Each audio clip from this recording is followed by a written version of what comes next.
It's me, Susanna K, professional organizer and Rocketbook lover.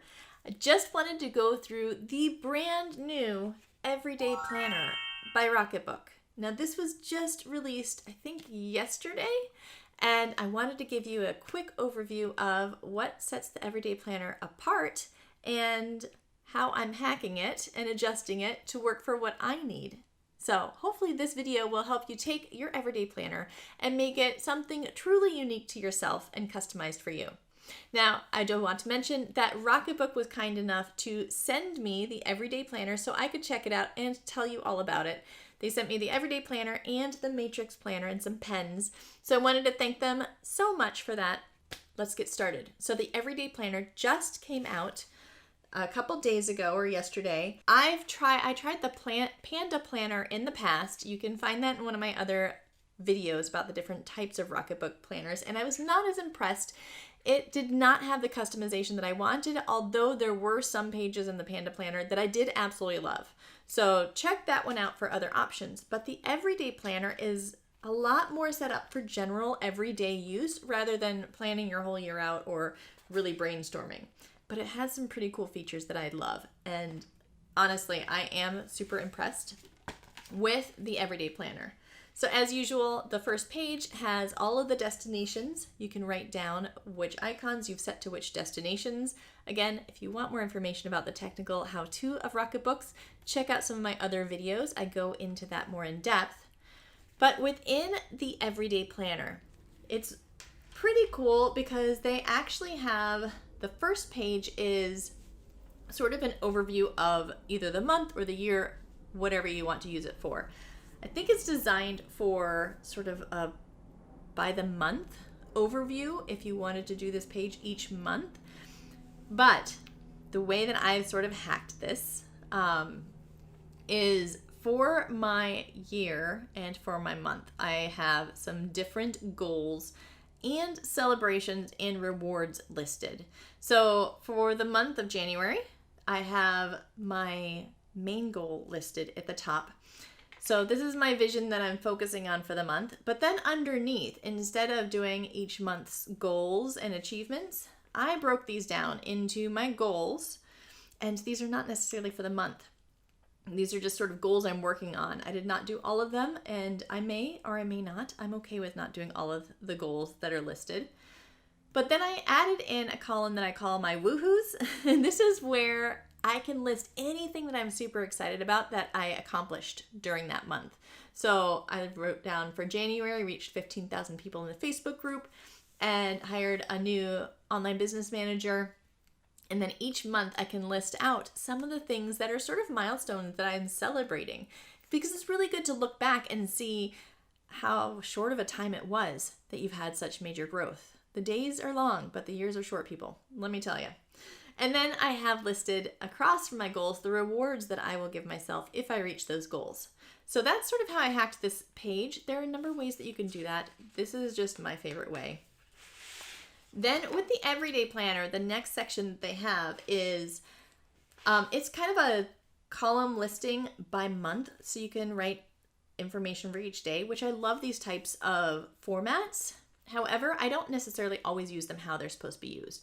These are usually used to write down specific events for those days of the month. So like if on January 10th, maybe you have a birthday that you want to remember. January 20th, you'd write down if you had, doctor's appointment, and they're really handy. I like it like that, but I also enjoy using these for so much more. One of the ways that I like to use it is as a success list. So an example of my success list would be, on January 1st, every day I try to write down something that I feel is a win for the day. Sometimes it might even just be got out of bed if it was a really bad day. But so January 1st, I wrote day off. So gave myself a day off. January 2nd, maybe I was excited that I finally called the dentist. I'd been meaning to forever. January 3rd, I was happy that I got that CPA review meeting done. So you can write down whatever just a success is. It does not have to be earth-shattering. One day it can be answered all your emails. That's huge. So making a list of successes for each day mentally helps us to focus on the things that go right in our day and realize what we're actually getting done.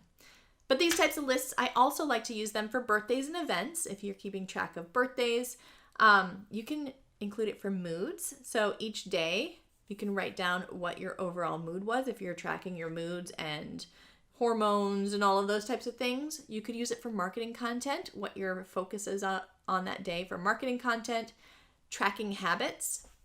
Maybe you're trying to drink more water.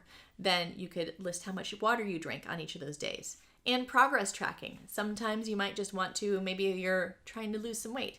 Every day you write down your weight for the day.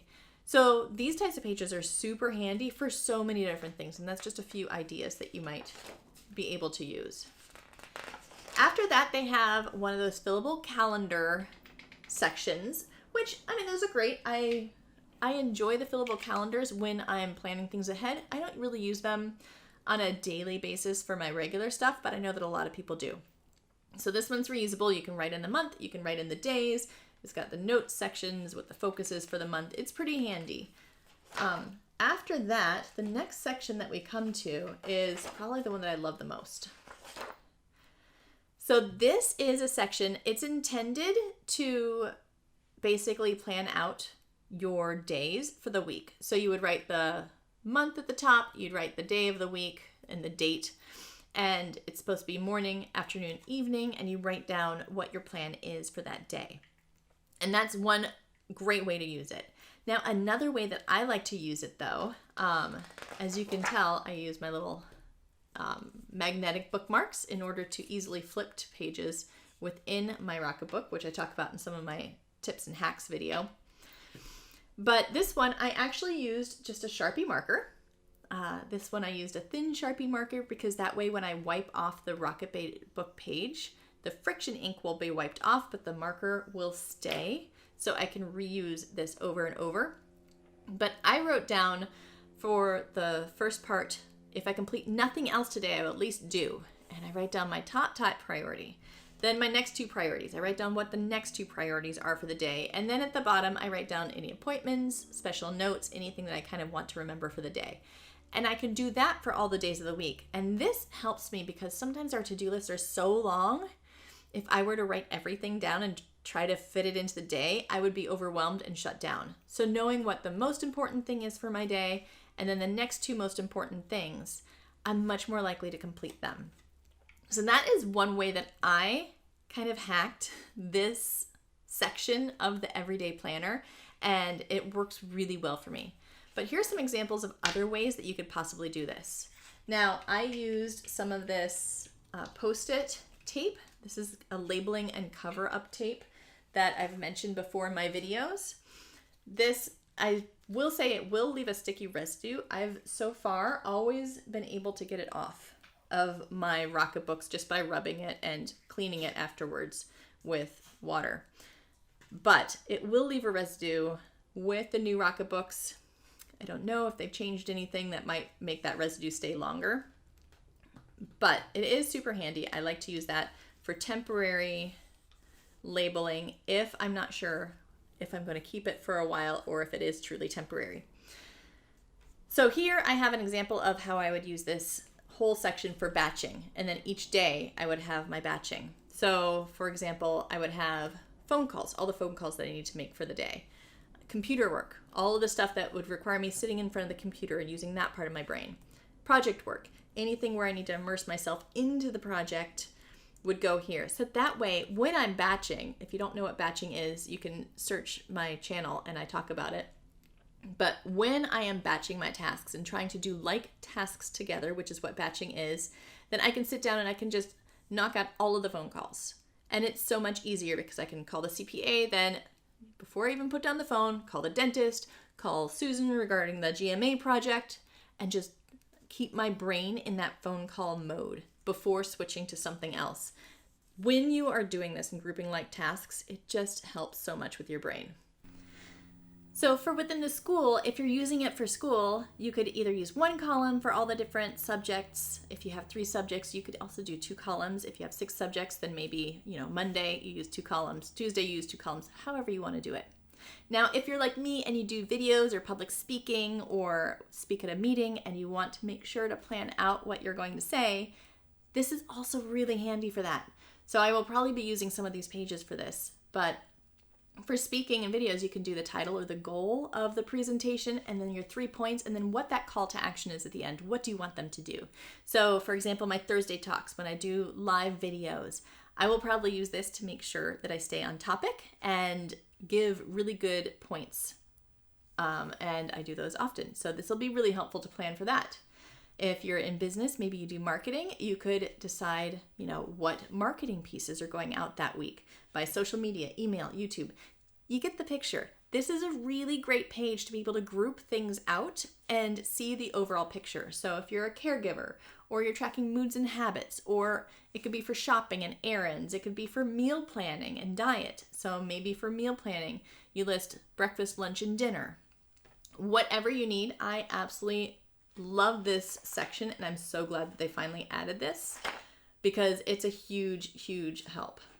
Now, the other section after this section of all those pages is a task list, and it's got notes at the bottom. Along the left-hand side, it's got little check boxes so you can write out your list. You can do this for your just general to-do list. I think this is going to be super awesome for me and my business for project lists. So each list could be for whatever project I'm working on, so I can see the things that still need to be done for that project. So for example, everything that I have to do that goes into creating the print version of the Spark Life Binder. These are just 2 examples of the tasks that I would need to do. I've not filled it all in yet, but this would be a great place to be able to track what's still outstanding, what's been completed for this project. And then like the small step card project would have its own separate task page. So I can easily see what tasks need to be done, but they're grouped by project. You could do this with, like I mentioned, your general to-dos. You could have a later list, but you could also do lists like books to read, movies to see, packing list, whatever types of list you need. They have a lot of list pages that you can use. Then after that, they have simple lined pages. Always helpful, especially if you're taking notes for something. These could also be used for lists or just brainstorming because the lines are really light colored, which is good. Just enough to help you see, enough to write straight. So they have a bunch of those. I always love when they have a lot of the lined pages because I use note-taking stuff a lot. Then they have the little dot matrix pages with the tiny little dots. Really good for drawing and brainstorming. And that's it. Then it's back to the back of the planner. So that's the everyday planner. It comes in a bunch of different colors, and they have, of course, it came with like drying cloth, a cleaning cloth, and a black pen. As you know, I also like to use my colored pens. Always use the friction pens. It does make a difference. Any other pen could damage your Rocketbook.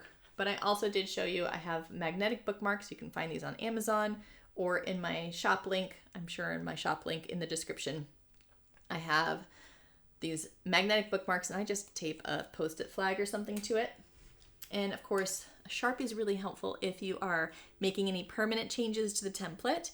That way you can wipe things down, and whatever you wrote in Sharpie is going to stay on the page.